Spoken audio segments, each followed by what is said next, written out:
32 injured, and I understand some of those remain in critical condition at area hospitals.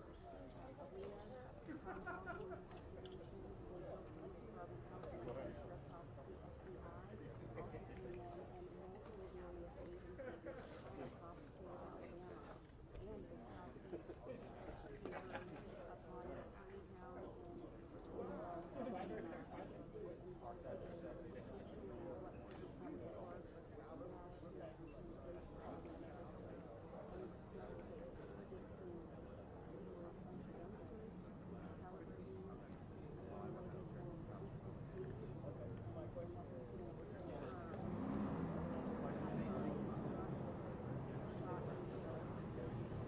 and that was shot and killed Saturday night. Robinson County High School football player. She was a scholarship to play football at Dadeville State, but it was the school football coach just yesterday saying he was devastated. That as wonderful as Bill was a football player, he was an incredible young man off the field. Just a lot of worries happening in the community. And there is a sense, there is an anticipation of wanting to know if there is a person of interest, if suspects are in custody, do investigators know what happened, and do they believe the person they think responsible for this mass shooting is that person or person in custody? That's what the community wants to know, the latest on this investigation. So we are hoping to have a significant update from Aaliyah, local and state agencies in just a few moments, and if you're ready to live. Hey, good morning, folks. 3-minute warning. Just to let you know, the 3 speakers that I gave all of you earlier, that's still on track. We are going to take some questions at the end. Jeremy Burkett with Aaliyah will be taking those questions. Please be kind. Please be kind. Just raise your hand. Jeremy will recognize you. And when that's over, we're going back up the stairs. So 2 minutes out now. Can you please say who are the other 2 speakers again now? So Jeremy Burkett, the public affairs specialist for Aaliyah. Mike Segrest, 5th Circuit District Attorney here. Mike Segrest, Segrest. And Jonathan Floyd, who is the Chief of Police here for Dadeville. Okay? Great. And remember, just, you know, be nice. And because there's still a lot of information that they're not going to be able to share. Okay? So, but Jeremy's going to do his best to share everything that he can with you. Okay? Thank you. You said Secret where? He's the district attorney here for the 5th Circuit. Thank you. So then 2-minute warning.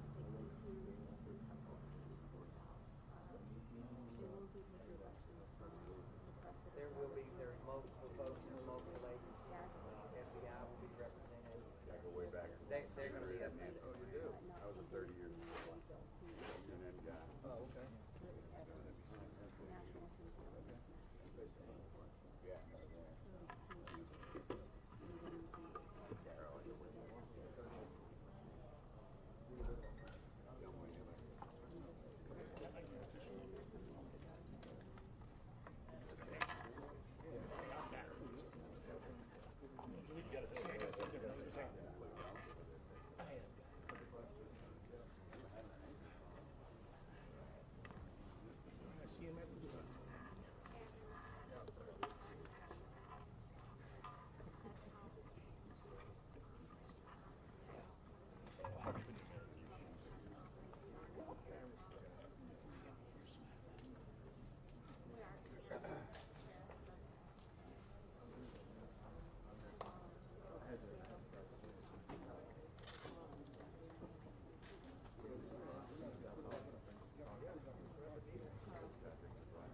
All right, good morning, everyone. As I've said before, I'm Jeremy Burkett, a sergeant with the Alabama Law Enforcement Agency. And on behalf of Secretary Hal Taylor and the Alabama Law Enforcement Agency State Bureau of Investigation, I'm going to provide an update relative to the death investigation that occurred here in Dadeville in Tallapoosa County.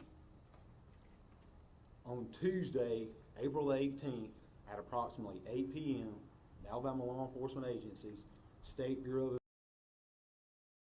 of arrested and charged Tyreek McCullough, 17 of Tuskegee, and Travis McCullough, 16, also of Tuskegee, with 4 counts of reckless murder each. That's 4 counts of reckless murder each. And I really want to, before we go any further, I absolutely want to thank this community and the information that was provided. And I also want to reiterate how important it is going to be for you to continue to do that. Please understand, with a scene and a violent act, with the violence that went on and the magnitude of what happened, we are absolutely still in the early stages of this investigation, okay? This is absolutely the beginning. This is not the end. There is a tremendous amount of work that is yet to be done. We're going to continue to do exactly what we've been doing.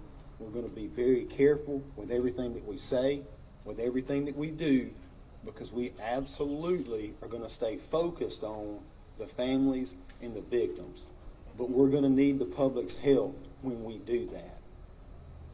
The other thing I want to point out, if you were at the venue that night, so if you were physically at the venue and you have not come forward, meaning you have not contacted law enforcement, please hear me.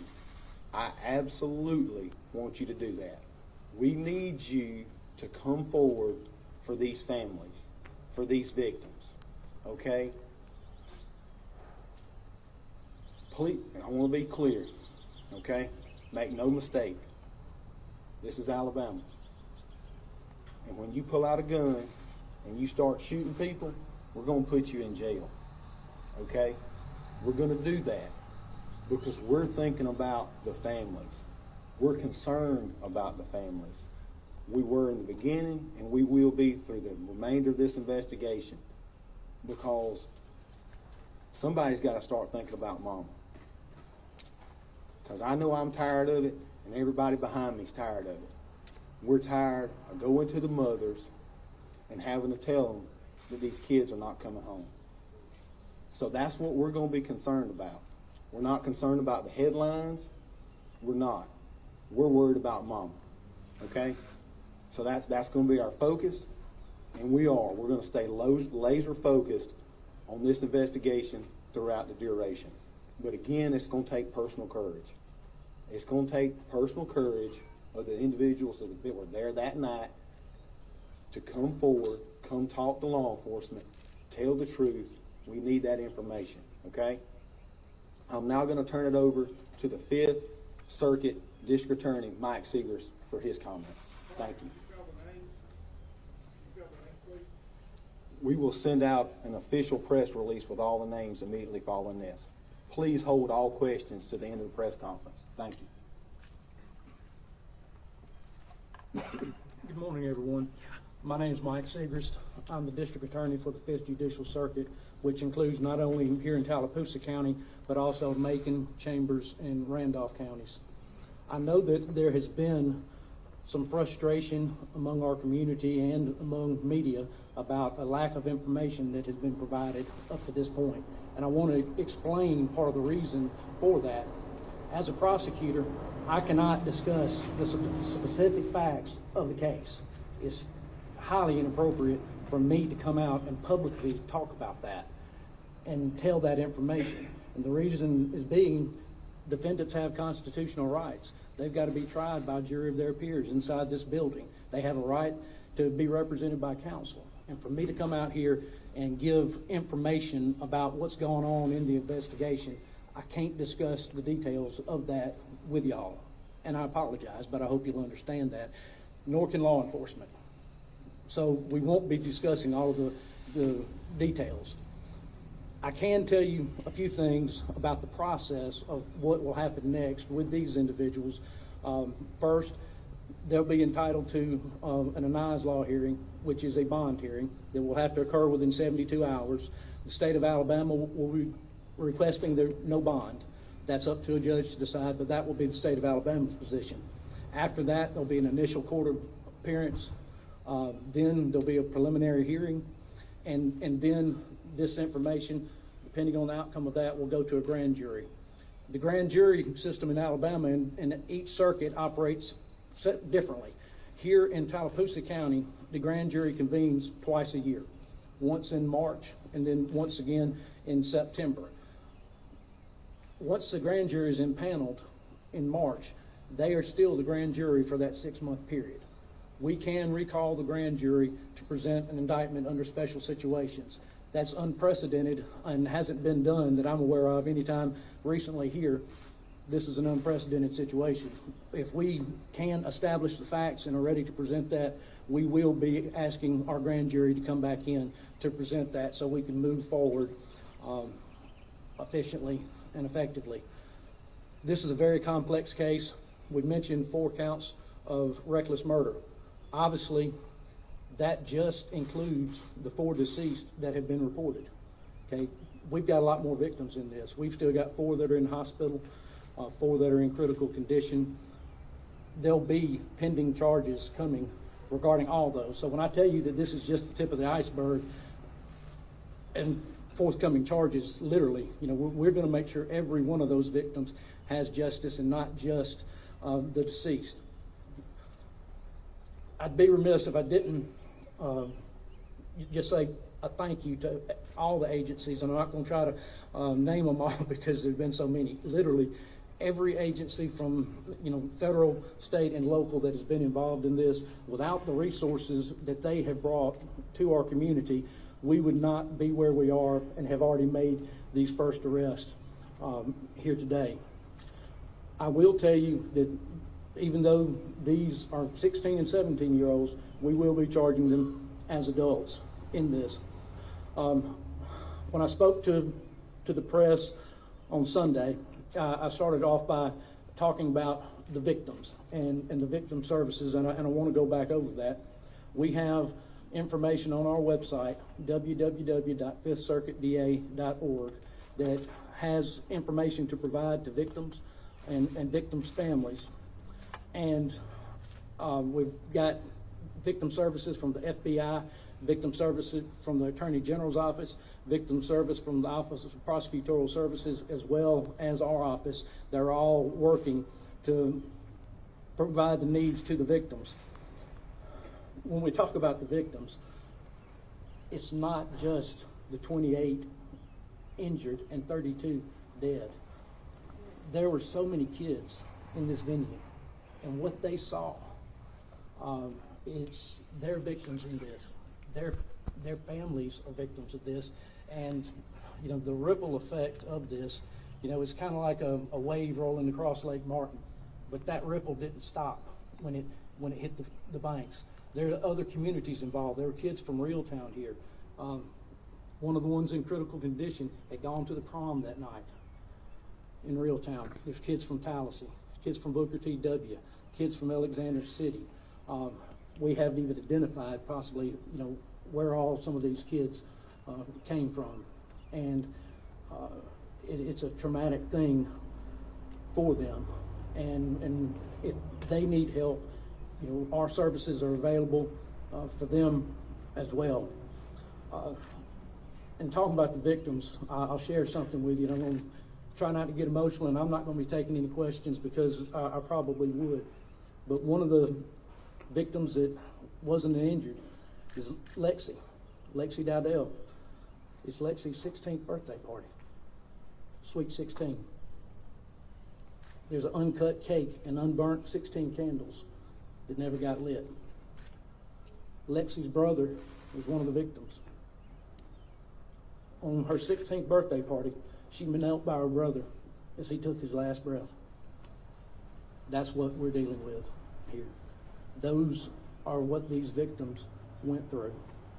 The message that I want to send is, I know some of these victims personally.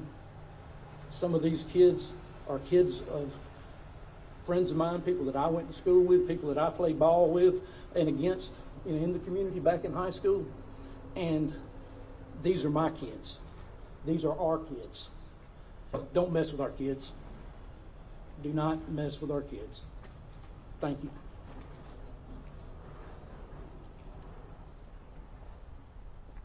Good morning, everybody. I'm Jonathan Floyd, the police chief of the city of Dadeville. I want to echo what has already been said concerning our victims. Our victims who were physically injured, our victims who were there, and even though they may not have received physical injuries, they have emotional scars and injuries. They will carry them for the rest of their life. To our families, we love you. The Dadeville Police Department is going to do everything we can to make sure that we have a successful prosecution for you. One of the decisions I made very early on was to get our state and federal partners involved.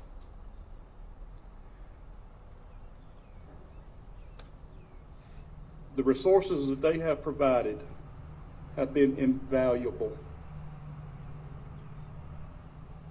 I ask for patience.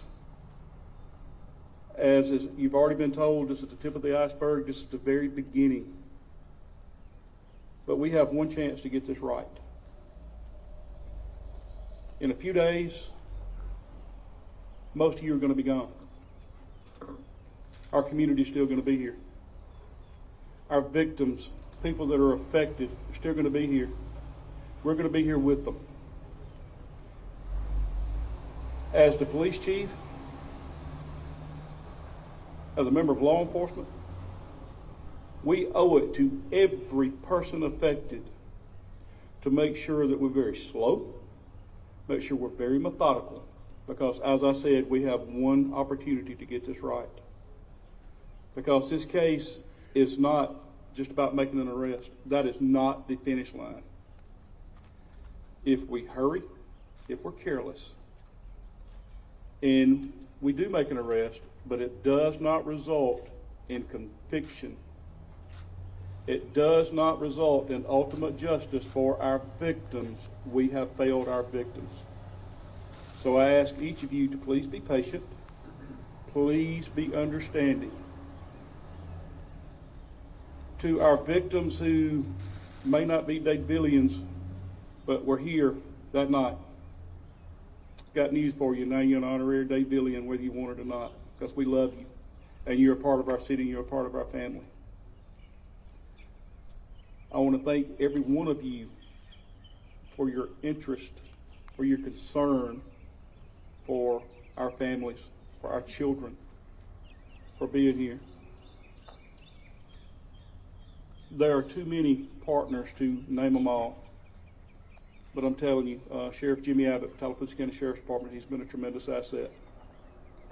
Alabama Bureau of Investigation, SBI, State Bureau of Investigation, and the Alabama Law Enforcement Agency, ATF, FBI, United States Marshal Service, Alabama Fusion Center, just to name a few. Not to mention our neighboring surrounding agencies. When I arrived on scene, you had sheriffs from other counties. You had police chiefs from other cities. Countless officers and specialty units who came from other jurisdictions. They did not care that this wasn't their community. They were here because they have a servant's heart. So I ask each of you to please continue to lift us up. Please be patient, and please understand that when you email, when you call, when you text, and we do not give you a specific answer, it's because there's information that you want that I cannot reveal. because I'm not going to do anything that's going to jeopardize this investigation. So I thank each of you for your time. I thank each of you for your understanding.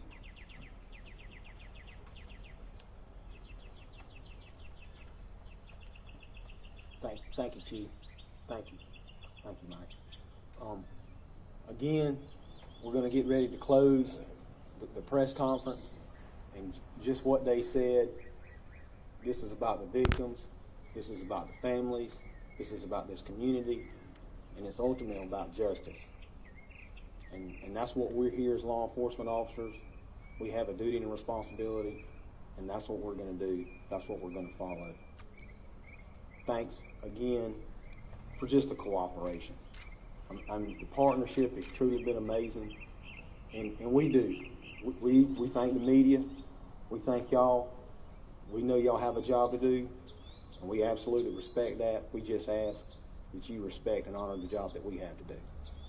All right. I am going to attempt, and I really want to qualify this, I'm going to attempt to take questions. Meaning if you raise your hand, I will call on you. I'm not going to take a lot of questions. I will call on you. If you start shouting, then I'm going to end the press conference, okay? All right, go ahead. What is the definition of reckless murder as opposed to other types of murder? Okay, we'll send that. That's a very technical question. We can't answer that. We'll send that out in a press release. There are different classifications of murder. That is a good question. We can't get that answered. We'll send that out. I will communicate that out. Can you share any details about a potential motive or why the shooting happened? No, ma'am. We can't get into a motive right now. Absolutely, because that would be part of an ongoing investigation. We can't share that. Okay. Yeah. Yes, Sergeant. So, you could, I know you're going to release the names. You could spell them, and can you say where the arrest was? Okay. I will. That's going to go out in a press release. I will. We'll absolutely. I mean, as soon as this press conference is over, we're going to send the names out so you get the correct spelling, and there's no miscommunication about that. But the arrests were made yesterday, and on the locations, I'm just not able to say the exact locations where the arrests were actually made, but they were made yesterday, and the warrants were completed, and everything was signed at approximately 8 p.m. And where are they now? I can't speak to that. What is the known connection between the McCullough brothers and the people who have been murdered? I absolutely can't speak to that. Sergeant, when were these people in custody? I've heard that they might have been in custody on a bond revocation or other charges before the initial arrest. So what we're prepared to say today is that they were arrested and officially charged at approximately 8 p.m. yesterday. But you can't say that they were already in custody on something else. No, ma'am, I can't make a comment on that. All right, Mike. Do you know how many guns were fired and how many shell casings were recovered at the scene? I absolutely can't speak to the details of that investigation. All right, I'm going to take one more question. Why was the public not informed that shooters were still on the loose, considering that... All right, thank y'all so much. That concludes the press conference. Thank you.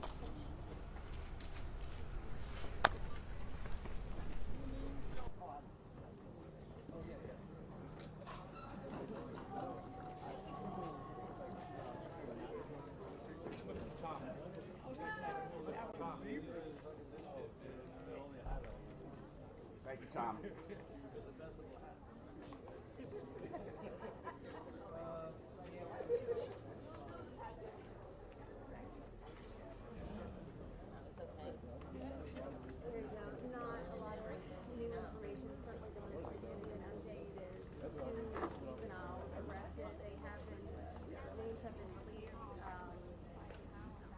In terms of motive and potentially what led to the shooting, how many guns, how many cases investigators have found, again. He just smiled. So we're going to work our sources here.